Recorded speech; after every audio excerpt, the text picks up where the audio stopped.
The market squeezes higher, forcing out the bears. Is it directly to all-time highs? This is Invest with Jacob.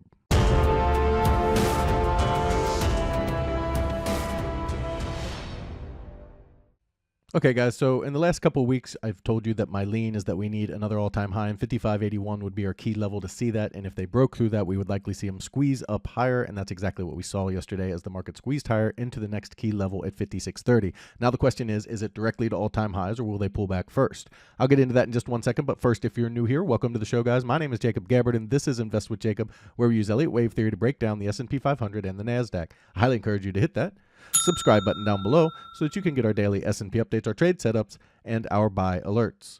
All right, guys, with the market squeezing higher, let's jump into the chart and take a look. Okay, guys, so here we are on the 1-hour futures chart for the S&P 500. And for a few weeks now, we've been talking about this pullback. Before it broke this key support level here, I was looking for this to come back to all-time highs. However, when they broke down below this structure, I did shift into more of a neutral stance. Definitely not bearish or bullish, but neutral. I said we have two key levels, 55.81 and the April lows, and that would give us a key indication of what the market was going to do. But I still lean toward the all-time highs as that was the primary count before. And so when they broke over 55.81, we would expect them to squeeze there, and they did, and they pushed out. So we got a push up, they failed, came back, and then broke out over it, which is what you want to see when they're breaking a level like that, because they should struggle there. And they come up to the next key level at 56.30. From there, okay, this is our next key level, and really the last big one, the last major resistance area before the all-time highs. There is another one at 56.65 that they could turn down at that might match up with an NQ gap fill. But from here, we would expect them to try to turn down. So our primary expectation is now all-time highs. We would expect a pullback first, and that pullback should take place in three waves toward the 53.50 to 5400 area. If that's the case, and we see that three-wave pullback, we would expect an extremely strong move back towards 58.50 to complete a wave 5 and the super cycle overall, and that would be back to the all-time highs to complete the overall move. So that would be the primary expectation. So what would flip it bearish? Well, the first thing that would flip it bearish would be a 5-wave move down. We have to see 5 waves down, otherwise it's bullish. From there, we'd want to see a 3-wave bounce and then back down, and we'd start to get very bearish at that point, looking much lower toward 3,800. But again, this is a bullish market. They broke out over 55.81. I have to see 5 down before I even consider the bearish count. But that's what we would look for, is B waves can go up and even over the high. I don't think this is one of those cases. Can they take it directly higher? Of course they can. 56.30 is a big level to push through. If they do, 56.65 would be next through that, and we're likely in a more direct path to all-time highs. Over on the NASDAQ. On the NASDAQ, very similar but not quite as bullish as the ES. The NASDAQ is still under its 764 here at 20,000, and there's a gap fill here at the 19,940 area or 19,950, this gap fill right here. We'd see how the market reacts there. If they can hold that area and push down, we would be looking for a 3-wave move down. Just like on the ES, a corrective move. If they can hold that, we would look for a C wave back up to new all-time highs towards 22,000. The pullback should target about the 18,005 to 600 area. Basically this breakout area over the A wave, we would look to target that in a pullback and then push higher. Same thing on the NASDAQ. The only way we're going to shift into a bearish count now is if we see 5 down. So we'd want to see a 5-wave move down. That would get us to shift our thought. Then we'd look for a corrective bounce. Then we'd look for a breakdown after that to the downside. So once we get to the downside and break through, that would be what would shift us to a bearish count overall and a bearish posture in the market. Until then, as long as we have corrective moves to the downside, we would expect new all-time highs. If the NASDAQ can break out over this high right here, 20,367, that would point us to new all-time highs in a more direct manner on the NASDAQ. So similar paths on both.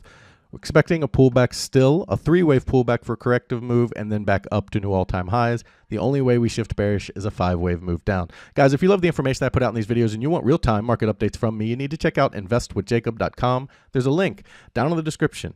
Go ahead and click that link. It'll take you right over to our webpage. Once you're there, check out our membership plans area. We have 2 incredible monthly plans that both come with a 7-day free trial because I want you to get in there. I want you to become part of our trading team. Make sure you love it. Interact. Make sure it's what I say it is before you ever spend a penny. You can cancel at any time. We also have our educational material with our beginner's course for Elliott Wave as well as our advanced Elliott Wave course. These courses are helping traders understand these complex markets and make money and understand how to trade them.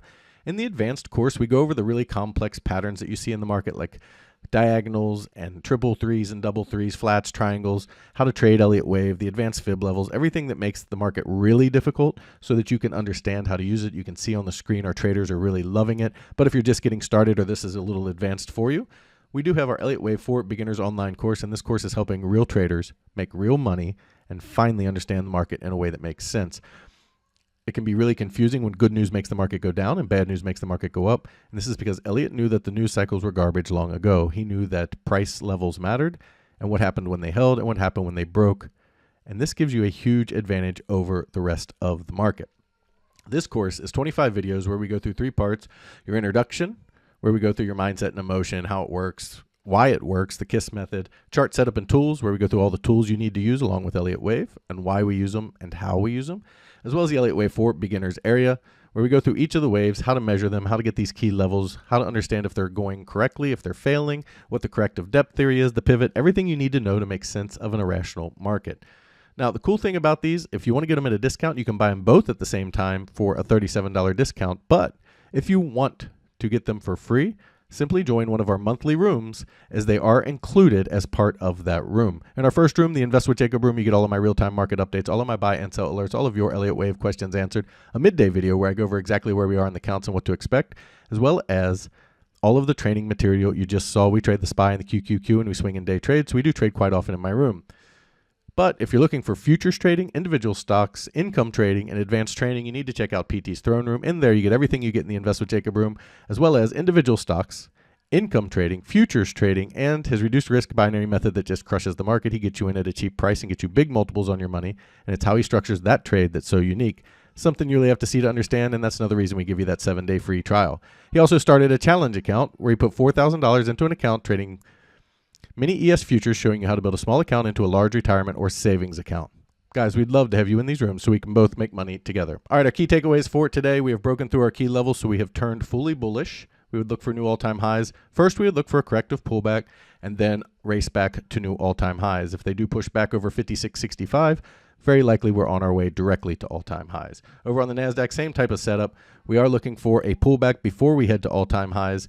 We would look for this gap to possibly close over the 764 to give us that pullback level. However, if they do break over this wave 5 over here on the left side of the chart here at about 20,350, we would look for all-time highs in a more direct manner. Guys, that is your market update for today. I will talk to you tomorrow.